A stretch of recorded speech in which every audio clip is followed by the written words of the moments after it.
कर्नाटक में कांग्रेस की सरकार आ गई। उसके बाद आपने देखा कि किस तरह से जो दावे किए गए थे, मैनिफेस्टो में जो चीजें लाई गई थी कि हिंदूवादी संगठनों पर पाबंदी लगाई जाएगी, जो एक बड़ा इशू बना। लेकिन उसके बाद कांग्रेस के जरिए यह कहा गया कि सभी लोग जो है वो बजरंग दल के जितने भी लोग हैं सब जो है इस तरह के नहीं हैं, कुछ उसमें अच्छे भी लोग हैं। ये कह करके जो मैनिफेस्टो में जिस चीज़ को रखा गया था कि बजरंग दल पर पाबंदी लगाई जाएगी, उसको नहीं छेड़ा गया, जिसके नतीजे में लगातार कर्नाटक में इस तरह की घटनाएं सामने आ रही हैं, जिसमें मुस्लिम इलाकों में जाकर के भगवाधारी गुंडे आतंक मचा रहे हैं। किसी ना किसी बहाने से, किसी ना किसी ओकेजन पर रैलियां निकाली जाती हैं, लाउड स्पीकर पर मुसलमानों के खिलाफ नाजेबा अल्फाज का इस्तेमाल किया जाता है, हेट स्पीच दी जाती है, लेकिन उसके बावजूद कांग्रेस की सरकार उनके खिलाफ कोई कार्रवाई नहीं कर रही है।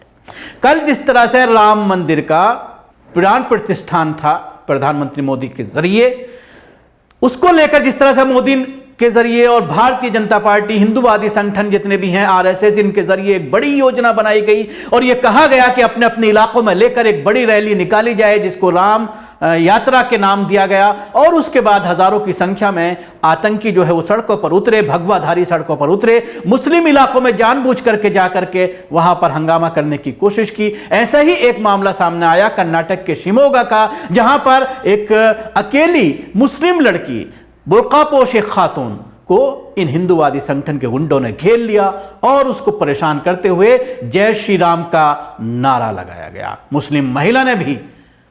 नामर्दों के इस झुंड को जवाब देते हुए अल्लाह अकबर का नारा लगाया।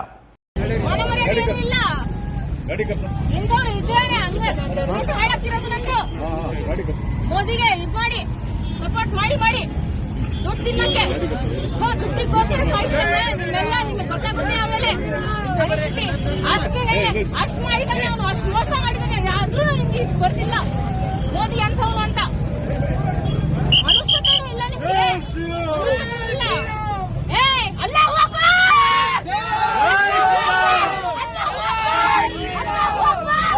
ये अब आम बात सी हो गई है हिंदूवादी संगठनों के जरिए कि मुसलमानों को देखकर, दाढ़ी टोपी वाले को देखकर, किसी मुस्लिम महिला को जो बुर्के में है उसको देख करके, यानी जिससे पहचान हो रही हो कि ये मुसलमान है, अगर वो अकेला हो या दो चार लोग हो, भीड़ वहां पर पहुंचती है और जाकर के जय श्री राम का नारा लगाना शुरू कर देती है। और अगर कोई उसकी मुखालफत करता है कम तादाद में होने की वजह से, तो फिर उसकी लिंचिंग करके उसकी हत्या तक करने से ये लोग गुरेज नहीं करते, क्योंकि कानून अपना काम नहीं कर रहा है। और आप देख रहे हैं कि कल किस तरह से बड़ी संख्या में ये